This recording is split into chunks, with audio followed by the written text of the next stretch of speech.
sehingga menjadi sekarang seperti ini. Dan terima kasih kepada semua teman-teman, sahabat-sahabat dan jamaah Nahdlatul Ulama dan organisasi lain. Insya Allah pada hari ini kita akan banyak merefleksi sejarah sehingga kita bisa mengambil hikmah yang luar biasa sekali dari sejarah tersebut. Jadi memang resolusi jihad adalah momen yang sangat luar biasa. Tapi kita memahaminya tidak pantas sebagai sebuah simbol saja. Tapi resolusi adalah sebuah akumulasi, sebuah kristalisasi perjuangan dari bangsa Indonesia, dari para ulama-ulama dan santri dan masyarakat lainnya dalam menegakkan negeri ini. Jadi memang resolusi ditetapkan tanggal 22 Oktober, tapi pengkondisiannya telah lama sekali. Bulan September itu Haji Masalah sudah memberikan fatwa ya, tanggal 14 September. Tapi para ulama kemudian merapatkan di Jalan Budulan Surabaya yang saat ini kiraknya sedang berada di Budulan. Alhamdulillah itu adalah tempat merapatkan atau memutuskan resolusi ini sebagai sebuah resolusi untuk menjaga NKRI yang baru didirikan. Jadi ini berbeda dengan semangat jihad yang dimiliki oleh beberapa organisasi saat ini. Tapi di Nahdlatul Ulama itu menggunakan kata resolusi, bukan langsung jihad. Itu artinya NU sangat menghargai sebuah negara Indonesia sebagai sebuah negara yang harus diperjuangkan. Karena itu resolusi ini diarahkan untuk negara, untuk pemerintah itu untuk menggelorakan jihad kepada seluruh bangsa Indonesia melakukan perlawanan kepada pihak sekutu yang ingin menghancurkan, yang ingin menggagalkan negara yang baru didirikan. Jadi kenapa Soekarno-Hatta saat itu membutuhkan penguatan dari sosok-sosok ulama saat itu? Karena ketika Soekarno-Hatta memproklamasikan kemerdekaan, itu tidak ada tentara di belakangnya. Karena ketika Jepang kalah oleh sekutu, semua pasukan Jepang dibubarkan, termasuk peta itu dibubarkan semuanya. Jadi ketika Soekarno-Hatta memproklamasikan kemerdekaan, itu praktis tidak ada kekuatan tentara di belakangnya. Lantas apa yang membuat Soekarno-Hatta itu berani mengumandangkan proklamasi? Sehingga akhirnya beliau juga diculik oleh teman-teman pemuda agar segera memproklamasikan di Dki ini juga di daerah Bekasi Kerawang. Itu ya karena Soekarno-Hatta ragu dalam hal memberikan sebuah pernyataan. Maka beliau sangat membutuhkan dorongan dari para kiai, para ulama untuk memproklamasikan itu. Jadi satu-satunya kekuatan kelaskaran yang saat itu tidak dibubarkan oleh tentara Jepang adalah Laskar Hizbullah. Jadi semua laskar dibubarkan oleh Jepang, tapi Laskar Hizbullah tidak dibubarkan oleh Jepang. Karena apa? Karena saat itu Laskar Hizbullah memang tidak dipersenjatai oleh senjata-senjata yang saat ini ada itu. Jadi pas pelatihan di Cibarusah, sini Bekasi juga, semua laskar hanya diberikan buatan pentolan seperti hanya dari kayu atau benda lainnya dan tidak betul benar. Itu maka mungkin barangkali Jepang tidak bubarkan. Tapi ini justru malah membuat kita menjadi kekuatan yang luar biasa sekali. Jadi kita akan cerita kenapa kemudian di Bekasi inilah Laskar di Subuh itu, Laskar Ulama Santri itu ditempa, tepatnya di Cibarusah, Bekasi. Itu ada sebuah masjid Al-Mujahidin saat ini, saya juga pernah ke situ. Jadi itulah tempat pelatihan dari berbagai santri ulama dari seluruh penjuru Jawa, hampir 500 santri yang dikader di situ, di mana Kiai Haji Wahid Hasyam, ayah Gus Dur dan putra dari Mbah Hasyim Asy'ari sebagai pemelakasanya. Disitulah para ulama digembleng, sehingga menjadi ribuan ketika mereka kembali ke kampungnya masing-masing melatih para santri, sehingga kekuatannya hampir 50.000 laskar saat itu. Ini luar biasa sekali. Oleh karena itu ini penting sekali kita sampaikan bahwa ada korelasi, ada hubungan yang sangat penting antara resolusi jihad dengan Hari Pahlawan Nasional. Hari Pahlawan yang jatuh pada 10 November, karena 10 November itu adalah sebuah perang besar sehingga dinyatakan oleh pemerintah menjadi Hari Pahlawan. Dan itu tidak lantas terjadi begitu saja, karena memang sudah didahului oleh kekuatan yang digalang oleh para laskar perjuangan, termasuk laskar Hizbullah yang diperkuat dengan resolusi jihad yang dikeluarkan oleh Mbah Hasyim Asy'ari. Dan Mbah Hasyim Asy'ari ini ketika mau menggelorkan perang yang kemudian menjadi perang besar November itu, juga menunggu para kiai-kiai dari berbagai penjuru, termasuk Kiai Abbas Muter Cirebon, karena beliau adalah kiai yang cukup jadul, sehingga pimpinan dari perang Sepuluh adalah Kiai Abbas Muter. Hubungan antara Kiai Abbas Muter dan Mbah Hasyim Asy'ari sangat dekat sekali, karena memang ketika Mbah Hasyim Asy'ari sudah belajar di Timur Tengah, itu bertemu dengan Kiai Abbas, juga ayahnya Kiai Abdul Majid Al-Muta'at. Juga Mbah Hasyim Asy'ari ini juga jaringannya luas sekali, ulama-ulamanya, termasuk para kiai-kiai di tanah Betawi, tanah Jakarta, tanah Bekasi, itu banyak kiai-kiai yang dekat dengan Mbah Hasyim Asy'ari. Maka Kiai Nur Ali di Bekasi ini, Kiai Makmun Nawawi, dan di Jariah Kiai Mukhtar Ramadhani itu sangat dekat dengan kiai-kiai Mbah Hasyim Asy'ari, Mbah Hasyim dan seterusnya.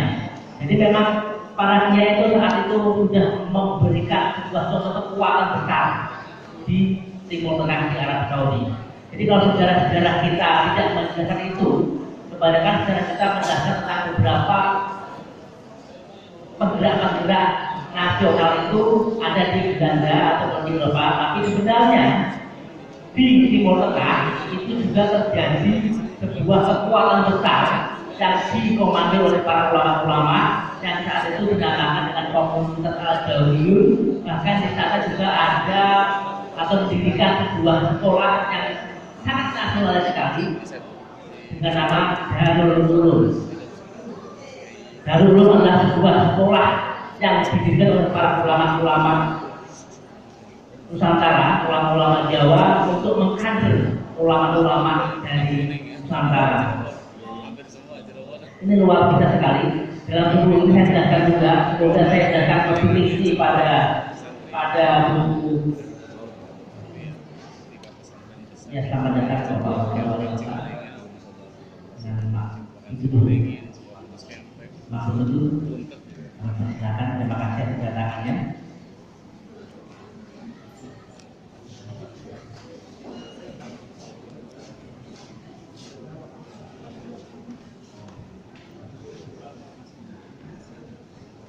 Saya teruskan. Jadi memang para ulama sebelum kemerdekaan itu sudah melakukan barisan. Kalau tadi dijelaskan Mbah Hasyim Asy'ari sudah begitu dikenal oleh para ulama, karena memang Mbah Hasyim Asy'ari di Timur Tengah itu menjadi seorang yang sentral di sana dan memiliki hubungan yang erat dengan para ulama-ulama Nusantara. Bahkan dengan Habib Ali Kuitang sangat dekat sekali, dengan para guru-guru di Betawi, guru Marzuki, guru Mansur, itu sangat dekat sekali bahasa Masari. Dan memang bahasa Masari memiliki kemampuan untuk menyatukan semua kelompok-kelompok, semua ulama-ulama yang selama berabad-abad dipecah-pecah oleh Belanda. Jadi tidak saya katakan kenapa tadi dikatakan oleh Bapak dari oleh wali kota tadi. Jadi memang sejak Belanda menghancurkan seluruh kekuatan masyarakat, menghancurkan, melumpuhkan semua kesultanan, menghancurkan semua kerajaan. Lantas siapa yang kemudian dengan komitmen, dengan istiqomah melakukan perlawanan? Ketika Diponegoro ditangkap, saat itulah Belanda benar-benar menguasai tanah Nusantara ini. Tapi hikmahnya ketika Diponegoro ditangkap, dibuang, justru perlawanannya itu tidak dari kerajaan, tidak dari kesultanan yang mudah sekali dikendalikan oleh pemerintah dari satu ke yang lain. Jadi ada lomba. Tapi justru perlawanan itu bergeser ke pesantren. Jadi banyak sekali para panglima pasukan Diponegoro itu kemudian menyebar dan tangkap ke seluruh pelosok negeri. Salah satunya adalah Kiai Abdus Salam atau yang dikenal Mbah Sofiyah, pendiri pesantren Tambak Beras. Itu adalah salah satu panglima dari pasukan Diponegoro. Dari Mbah Salam inilah kemudian menghasilkan sosok yang bernama Mbah Hasyim Asy'ari dan Mbah Muhammad Hashimullah. Itu adalah satu buyut. Tapi sebenarnya kakek dari Mbah Hasyim Asy'ari sendiri itu adalah juga salah satu pasukan Diponegoro yang bernama Kiai Gareng atau Kiai Abdul Wahid, bapaknya Kiai Asy'ari. Itu juga salah satu pasukan Diponegoro. Begitupun pesantren Termas, itu juga salah satu dari pasukan Diponegoro, Kiai Abdul Manan. Begitupun pesantren lainnya, bahkan di penjuru Jawa Tengah bagian selatan banyak sekali pesantren-pesantren yang sebenarnya memiliki keterkaitan dengan Diponegoro saat itu. Dan itu kemudian mereka sepakat untuk merapatkan barisan dengan simbol suhu baku, rapatkan barisan yang ditandai dengan pohon 2 tahun. Itulah nanti yang kemudian pada era kemerdekaan dirapatkan kembali untuk melawan perlawanan yang tidak bisa dihancurkan. Tidak bisa dihancurkan. Karena sebenarnya ketika Belanda menangkap Diponegoro, Pak Henry pernah menyambangi Diponegoro. Apa respon Diponegoro akan saat itu? Responnya adalah bahwa ketika kita menangkap Diponegoro, itu artinya kita sebenarnya sudah kalah secara mental. Karena apa? Karena ketika nanti ada perjuangan lagi, itu tidak akan terkalahkan. Dan itu terjadi kala 45 dengan kekuatan revolusioner berhasil menyatukan kembali kekuatan-kekuatan ekstremis saat itu. Luar biasa sekali. Dan Bekasi ini adalah sebagai saksi sejarah utama bagaimana Bekasi menjadi benteng utama sebagai kekuatan utama menghancurkan kekuatan Belanda di DKI Jakarta. Di sini muncul Kiai Nur Ali yang dibantu dengan pasukan dan Kiai Jarif di Klender di sana. Itu luar biasa sekali perjuangannya. Bahkan ketika semua tentara saat itu lompat ke Jogja karena memang setelah Renville wilayah Indonesia hanya wilayah Jawa Tengah, Jogja dan sebagian Banten. Itu wilayah RI, sempit sekali. Dan tahun 48 setelah Renville wilayah RI itu hanya Jawa Tengah dan Jogja dan Banten. Semua panglima tentara Siliwangi, semua ke Jogja semuanya hampir tidak ada dijaga wilayah Jawa Barat di sini. Dan makanya di 1942 pernah ada negara Pasundan, tapi Kiai Nur Ali ini sebagai komandan di Siswa diarahkan untuk tidak meninggalkan kota Bekasi ini karena untuk menjaga kota Bekasi ini tanpa atribut ketentaraannya. Dan memang benar, Mbah Kiai Haji Nur Ali ini sungguh menjaga sekali. Beliau tidak ke Jogja, tapi hanya ke Banten saja, karena Banten sebelah Leuliang itu masih wilayah RI.